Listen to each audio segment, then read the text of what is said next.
Students, how are you all? Hope everybody is doing good, right? Okay, let's learn English now. నువ్వు English ఎలా నేర్చుకున్నావు? How did you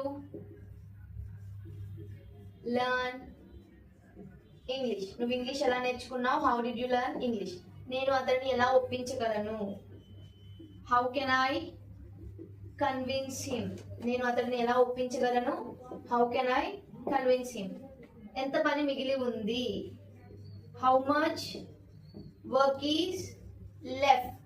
ఎంత పని మిగిలి ఉంది? How much work is left? నేను నీకు ఎన్నిసార్లు చెప్పాలి? How many times do I need to tell you? నేను నీకు ఎన్నిసార్లు చెప్పాలి? How many times do I need to tell you? For this last question, ఇక్కడ నుంచి మీ ఇల్లు ఎంత దూరం? For this last question, I want everybody to comment down in the comment box. Don't forget to subscribe to Magnetic Software.